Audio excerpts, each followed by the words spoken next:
I had art as a subject at school. I always loved art, all kinds of different art. We did weaving, we did painting at school already. So after school I went and studied theatre crafts. And when you study theatre crafts, there's a lot of different disciplines. So you learn sculpting, you learn painting, textiles as a subject, costume design, costume props. So that gave me a wide variety of disciplines that I could choose from. And the one I most liked was costume design and costume construction. So I kind of specialized in that direction. And then later in life, in my early 30s, I went back to study and I studied fashion design. I just love working with fabrics and textiles. So after that, I worked as a designer for a couple of years. I did some haute couture work. I'm very good with manipulating fabric. So for me, it's easy to just directly work on a doll and create a dress with one piece of fabric. After I worked as a designer, haute couture designer in South Africa, I met my husband and I had to move to Spain. We lived half of the year in Spain, half of the year we lived in South Africa. So in Spain I had to very quickly learn Spanish. They don't really communicate in English very well. So, and also to get a job I had to do something, and I couldn't get a job in the design world. It was just after the 2008 crisis. So the fashion industry went really down. So I started exploring options of going into the art field. So the first works I did were kind of patchwork or kaleidoscopes of patchworks. They were not backlit like these works. And then from there, with a lot of investigation, I came across tessellation. And that's how I started doing these works. But it's been quite a process from where I started with the fabric and where I ended up today. And it's a continuous growth for me as well. I haven't stopped at this point. There's other elements that I've been introducing into my work as well. So tessellation comes from the Romans. The Romans used to use it in their tiling, also in their mosaics. But I think more the Moors that they really perfected the technique of tessellation. They used it in their palaces, their mosques, because they were not allowed to depict any living form. So to decorate their buildings, they used tessellation. The kind of tessellation I'm doing was invented by a Japanese guy called Fujimoto. Now Fujimoto did it only in paper. He recently died a couple of years ago. So there's a lot of people that work with tessellation in paper, but I'm one of the only first people that do the tessellation with fabric in a lightbox. And these beautiful cables as well. So my love for textiles comes from a very young age, where I started making my own clothes. I was very small, so I couldn't always find something that I could buy in the shops that I wanted to wear, so I started buying patterns and altering it and started sewing my own clothes. But in these cases I only started working with silk in the end. These are raw silks. I use shop silks. Most of the silks come from India, but I buy them in Madrid from a producer who's got factories in India. So I also dye the fabrics in certain cases if I want to set it. For example, the gradient in this, I have a bucket of dye. And then I slowly dye the bottom and I pull the fabric out of the dye so that the bottom is darker than the top part. In this case I haven't done any dyeing, I just used the cotton strings. Everywhere I go, I always look for shapes, patterns, maybe in architecture, in nature, just my general surroundings. And then I would go and think about those shapes that I've absorbed along my day. And then I need to translate that into paper. So I work on a grid that I fold. I work on a grid of 30 and 60 degree angle.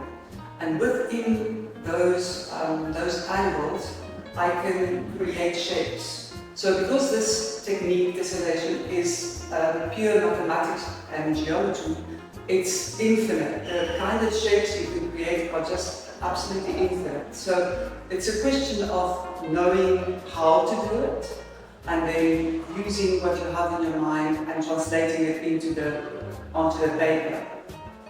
It's like an engineer would design a plan. So then I have the paper.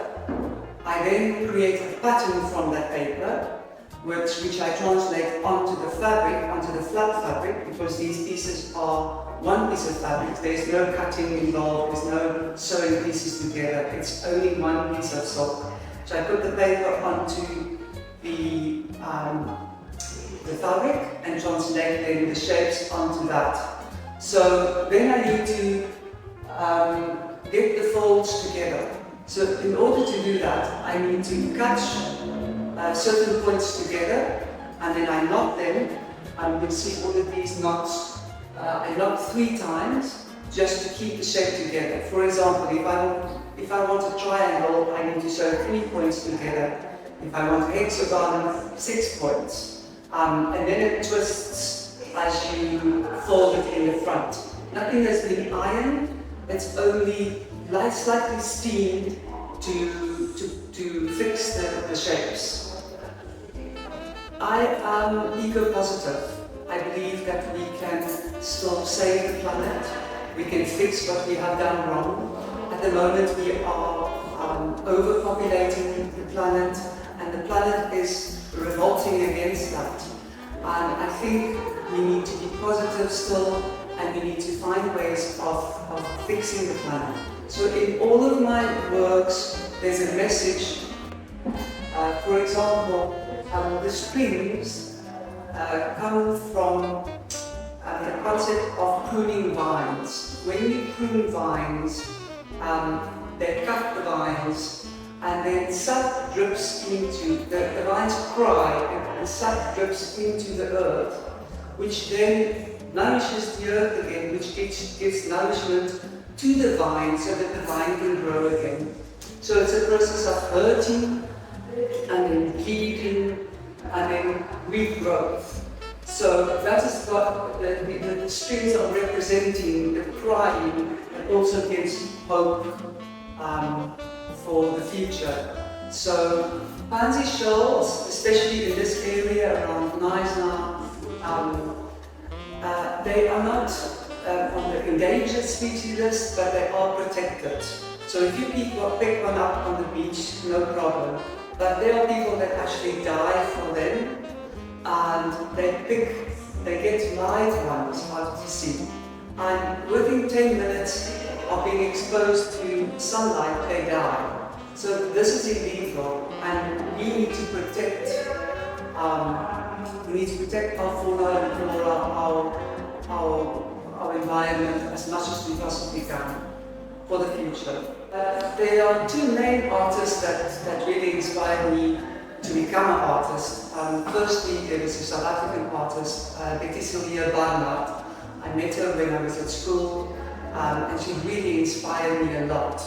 And then the second one I also learned about in school was Escher. I recently visited an exhibition in The Hague of his work, and he uses a lot of tessellation in his work. So he's a great inspiration for my kind of work, for me.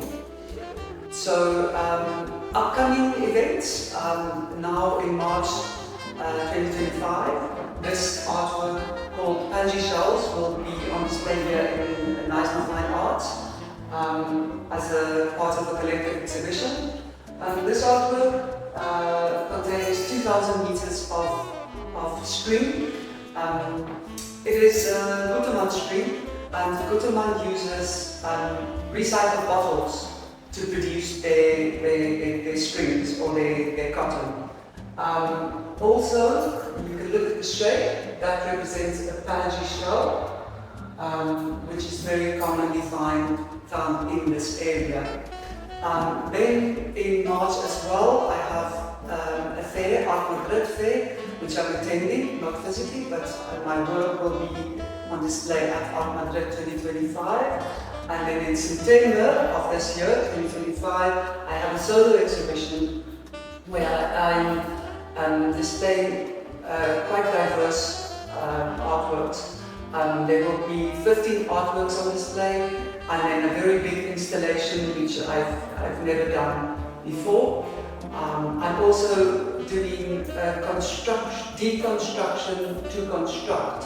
So for example, one of the works that's going to be in Madrid in the September show, I've cut into the artwork, I've added a zip, so I'm breaking down and then I'm constructing again. So I've added different elements like buttons that you normally don't see in garments. Garments are sometimes the cotton is hidden and the construction is hidden. Now I'm showing the construction in these artworks. So there's artworks with zips, there's artworks with buttons, and of course again the screens.